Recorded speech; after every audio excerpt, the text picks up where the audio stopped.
Hello dear students, आज हम कक्षा जो 9वीं है 9th कक्षा के लिए प्रश्नावली नंबर 1 संख्या पद्धति जो है उसको हम देखेंगे। लेकिन इस प्रश्नावली को स्टार्ट करने से पहले प्यारे बच्चों हम इसका बेसिक तैयार करेंगे। क्या तैयार करेंगे? बेसिक। इसका जो भी बेसिक है उन बेसिक को अपन पहले विस्तार से देखेंगे, उसके बाद इस प्रश्नावली को हम सॉल्व करेंगे। तो सबसे पहले अपन देखते हैं कि प्रश्नावली का जो नाम है वो है संख्या पद्धति यानी नंबर सिस्टम। अब संख्या पद्धति नाम है तो संख्याओं के बारे में अपन को क्या होना चाहिए? ज्ञान होना चाहिए। जैसे हमने एक वीडियो आपको कहानी के माध्यम से कुछ थोड़ा बहुत मैंने समझाने की कोशिश की थी संख्याओं के बारे में। आज हम उन्हीं संख्याओं के बारे में परिभाषा के साथ विस्तार से समझेंगे। तो शुरू से देखें और लास्ट तक कंप्लीट देखें इसको। तो देखिए ध्यान से कि सबसे पहले मैं संख्या पद्धति के अंदर लेऊं, जैसे उससे पहले मैं मतलब आपको जीरो लेवल से बता दूं कि सबसे पहले अपन शुरू कर लेते हैं। थोड़ा सा बेसिक है और हो सकता है एक वीडियो में अपना कंप्लीट हो जाए या फिर एक और बना देंगे। तो ध्यान से देखिए, सबसे पहले मैं आपको बता दूं अंक की बात कर देता हूं। शुरू से जीरो लेवल से आपको बता देता हूं। अंक, ये जो अंक होता है वो अपने गणित के अंदर कुल 10 अंक होते हैं। कितने अंक होते हैं प्यारे बच्चों? 10 अंक। तो मैं लिख सकता हूं कि गणित में कुल अंक, यानी जो गणित में कुल अंक है वो कितने हैं? 10। अब गणित में कुल अंक 10 है तो हैं कौन कौन से उनको भी देख लेते हैं। जैसे मैं आपको बताऊं 0, 1, 2, 3, 4, 5, 6, 7, 8, 9, ये अपने क्या है? 10 अंक है। अब आपके दिमाग में आ रहा होगा कि यहाँ पर तो 9 से आगे 10 को क्यों नहीं लिया, कुछ दिमाग में आ रहा होगा। लेकिन प्यारे बच्चों यहाँ पर देखें, एक तो यहाँ पर 1 अंक आ रहा है, एक यहाँ पर क्या आ रहा है? 0, यानी 2 अंक बन गए। कितने अंक बन गए? 2 अंक। इसीलिए हमने इसको अंक के अंदर शामिल नहीं किया। इसका मतलब ये है क्या भाई? 10 क्या है? तो ये एक प्यारे बच्चों क्या बन जाती है? संख्या बन जाती है, नंबर्स बन जाता है, संख्या बन जाती है। तो आपको समझ में आया होगा कि जब अंक मिलेंगे तो क्या बढ़ेगी? संख्या। क्लियर है? चलो फिर इसी के बारे में देख लेते हैं। मैं लिख देता हूं संख्या क्या होती है, नंबर्स क्या होते हैं उसके बारे में। तो पहले मैं बता दूं कि अंकों के समूह या समूहों से संख्या बनती है। ठीक है, यानी अंकों के समूह से क्या बनती है? संख्या बनती है, उससे ये अपन संख्या कहते हैं। फॉर एग्जाम्पल ध्यान से देखिए, देखो प्यारे बच्चों मैं आपको उस तरीके से बता रहा हूं कि आपके दिमाग में सेट हो जाए और आपको समझ में आ जाए। ठीक है, तो ध्यान से देखते रहना। तो अब मैं बात करूं एग्जाम्पल कौन सा है। एग्जाम्पल जैसे प्यारे बच्चों मैंने 10 ही ले लिया, और भी आप कोई भी एग्जाम्पल ले सकते हैं। 200 मैंने 14 ले लिया, मैंने यहाँ पर आपके 2000 ले लिया, ये मैंने क्या ले लिए? एग्जाम्पल ले लिए। अब आप इसको ध्यान से देखें कि सर ये जो 10 है ये संख्या क्यों है? क्योंकि इसमें कितने अंक हैं? 2 अंक हैं। इसमें कितने अंक हैं? 3 अंक हैं। इसमें कितने अंक हैं? 4 अंक है। 1, 2, 3, 4, यानी इसमें 4 अंक, 3 अंक, 2 अंक। इसका मतलब यहाँ पर अंकों का समूह है। अंक मिलके किसका निर्माण करते हैं? संख्या का। आ गया होगा आपको समझ में संख्या के बारे में। अब बात करते हैं अपन नेक्स्ट संख्या के बारे में। ठीक है, तो संख्या के बारे में मैं बात करूं तो प्राकृत संख्या की बात कर लेते हैं। सबसे पहले किसकी बात कर लेते हैं? प्राकृत संख्या। मैं आपको एक बात बता दूं कि मैं आपको एक छोटी सी संख्या रेखा के माध्यम से ही सारा कुछ समझाऊंगा, तो उसके ऊपर आपको ध्यान देना है। देखिए कैसे, ये मैंने कोई संख्या रेखा बनाई, आपको पता है आपने इस तरीके से बनाई है, पहले भी आप देख चुके हैं। 0 के बाद क्या आता है? प्लस के। इधर की तरफ क्या आते हैं? प्लस के। इस तरीके से ये आगे बढ़ते रहते हैं। इधर प्यारे बच्चों किसके होते हैं? माइनस के होते हैं। ठीक है, ये संख्या रेखा है। मैं इसके आधार पर आपको पहले परिभाषा सेट करवा देता हूं कि सबसे पहले अपन बात करें प्राकृत संख्या की, नेचुरल नंबर की बात कर रहे हैं। इसका मतलब प्राकृत संख्या क्या होती है? प्राकृत संख्या आपके गिनती की संख्या को प्राकृत संख्या कहते हैं। पहले परिभाषा देख लेते हैं, क्या कहते हैं? गिनती की संख्या को प्राकृत संख्या कहते हैं। क्या कहते हैं? प्राकृत संख्या कहते हैं। ये हो गई अपनी प्राकृत संख्या। अब ध्यान से देखें कि प्राकृत संख्या जो है वो कहाँ से कहाँ तक स्टार्ट होती है। प्राकृत संख्या प्यारे बच्चों इसको लिखते तो n से, और ये होती आपके 1 से लेके स्टार्ट होती है। यानी गिनती की संख्या जो होती है उसको अपन क्या कहते हैं? प्राकृत संख्या कहते हैं। आगे कहाँ तक चलेगी? अनंत तक चलती रहेगी। यानी यहाँ से यहाँ तक का जो सिस्टम है ना उसको अपन ने क्या कह दिया? प्राकृत संख्या कह दिया। ओके, अब बात करते हैं कि ये प्राकृत संख्या है, आपको याद कैसे रहेगा? मैं अभी सारी संख्या बताऊंगा तो आप कंफ्यूज हो जाओगे प्राकृत कौन सी है, पूर्णांक कौन सा है, ये कौन सा है। तो उसके लिए आपको छोटा सा तरीका क्या याद रखना है? प्रा मतलब पहले यहाँ पर देखो शब्द प्राकृत के अंदर पा नाम दिखाई दे रहा है आपको, पा दिखाई दे रहा है ना, पा का मतलब याद रख लेना पापा, ठीक है। और पापा हमारे लिए हमेशा कभी भी जीरो नहीं सोचेंगे, हमें ऊपर बढ़ाने के लिए सोचेंगे कि मेरा बच्चा पढ़े, ये करें वो करें, अपने को नीचा नहीं करेंगे, यानी जीरो कभी नहीं बनने देंगे। इसका मतलब इसमें जीरो नहीं आएगा, जीरो नहीं आएगा इसका मतलब 1 से अनंत तक की जो संख्या है उसे क्या कहते हैं? प्राकृत संख्या कहते हैं। ये आप अपने दिमाग में सेट रखना, कभी भूल जाए तो याद कर लेना उस चीज़ को पापा को।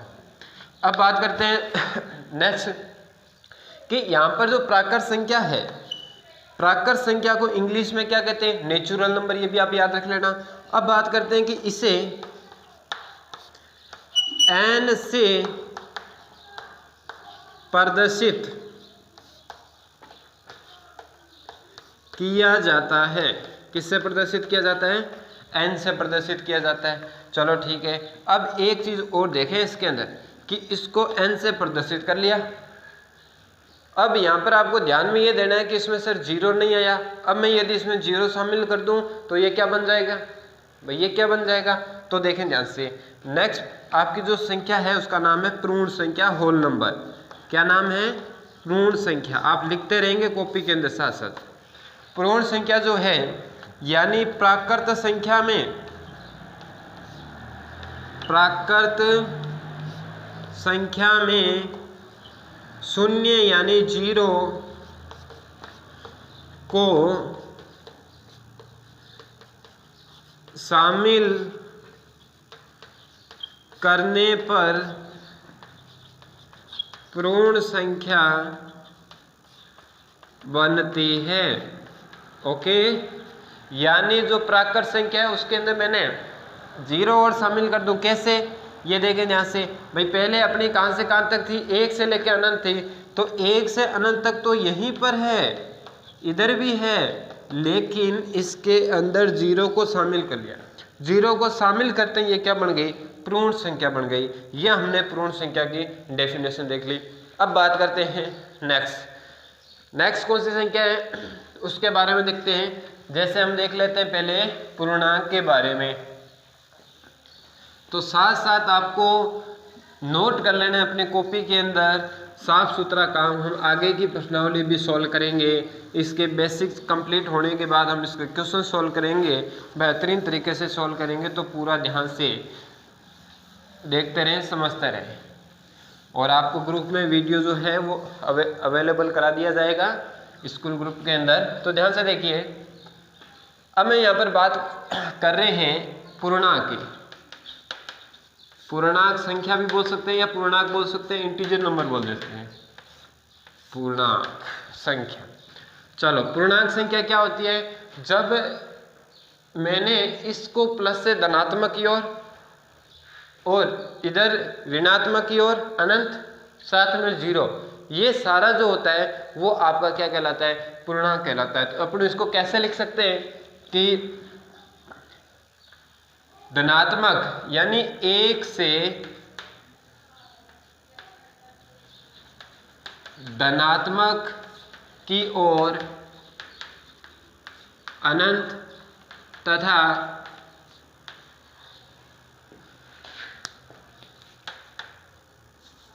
-1 से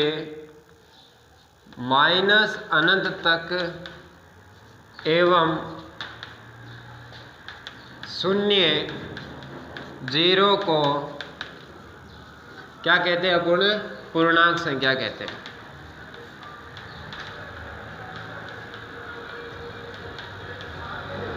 ये मैं आपको सिर्फ समझाने के लिए बता रहा हूँ, या फिर अपन इसको ऐसा भी याद रख सकते हैं कि प्लस से अनंत तक की ओर धनात्मक संख्या और ऋणात्मक की ओर अनंत की, और बीच में जो शून्य है उसको सारे साथ में मिल गए ना, उससे अपन क्या कहते हैं? पूर्णांक कहते हैं, पूर्णांक संख्या कहते हैं। ओके, जैसे मैं आपको बता दूं 0 1 2 3 4 5 इस तरीके से अपना प्लस की ओर अनंत तक चलेगा। ऐसा ही इधर अपने किस में चलेगा? माइनस में चलेगा। ऐसे चलता रहेगा माइनस अनंत की ओर। ये हमने क्या ले लिया? पूर्णांक संख्या के बारे में ले लिया। चलो ठीक है, अब क्या करें? अब आपके दिमाग में आ रहा होगा एक दो संख्या और है, जैसे परिमेय संख्या। परिमेय संख्या के बारे में देखें। चलो देखिए, मैं हेडिंग जो है अपनी अब लगा लेते हैं परिमेय संख्या। परिमेय संख्या, कोई भी चीज़ समझ में नहीं आए तो मुझे कमेंट करके बता सकते हैं, तो मैं आप उसका सॉल्यूशन मिल जाएगा आपको। तो देखिए ध्यान से, परिमेय संख्या यानी वह संख्या जिसे P/Q के रूप में लिखा जाता है,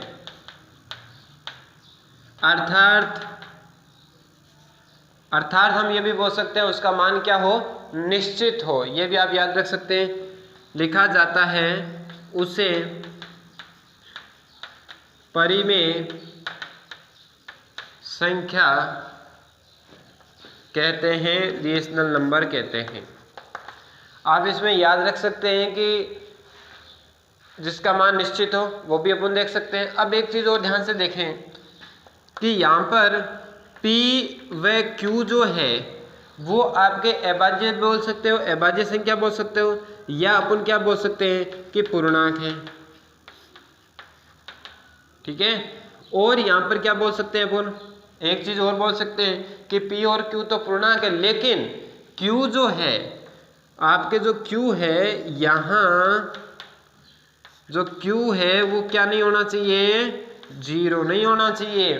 क्यों प्यारे बच्चों 0 क्यों नहीं होना चाहिए? यदि ये 0 होगा तो ये वैल्यू अनंत बन जाएगा। इसका मतलब हमें जो नीचे जो लिखा है उसको 0 नहीं रखना है।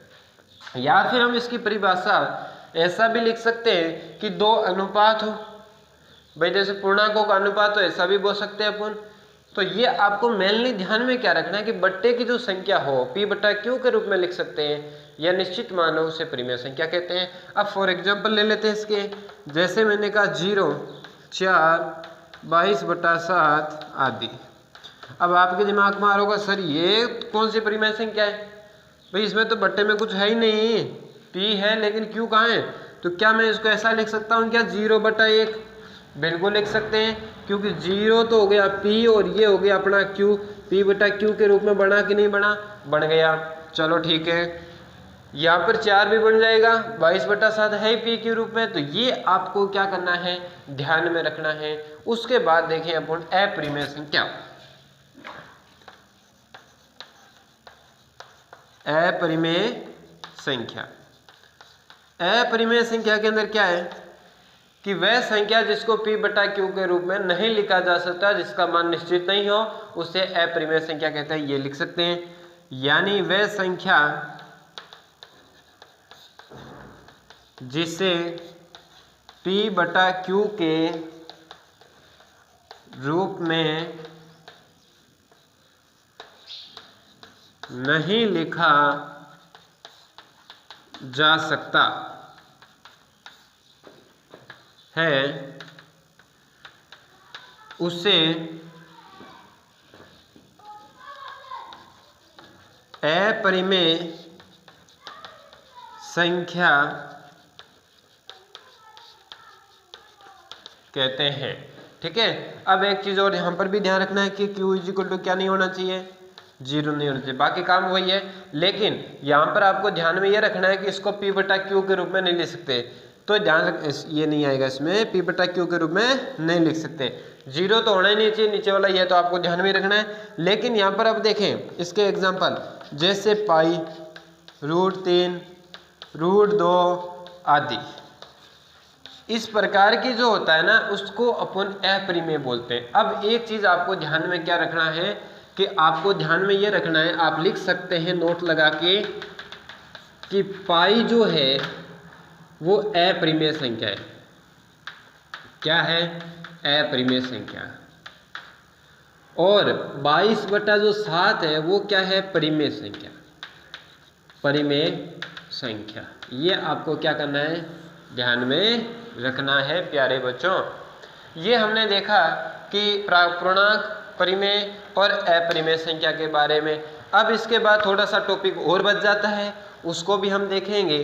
तो इसके बाद देखें, चलो फिर ये एक अपन काम, इतना काम जो है वो संख्याओं के बारे में हमने देखा। तो इसके नेक्स्ट वीडियो में हम आगे के जो टॉपिक्स हैं उनके बारे में देख लेंगे, क्योंकि थोड़ा सा लंबा हो जाएगा, इसलिए अपन थोड़ा थोड़ा करके काम करेंगे। उसके बाद ये अपन एक्सरसाइज स्टार्ट कर देंगे। तो अपने चैनल को सब्सक्राइब कर देना और अन्य बच्चे हैं उन तक भी इसको पहुंचा देना। धन्यवाद प्यारे बच्चों।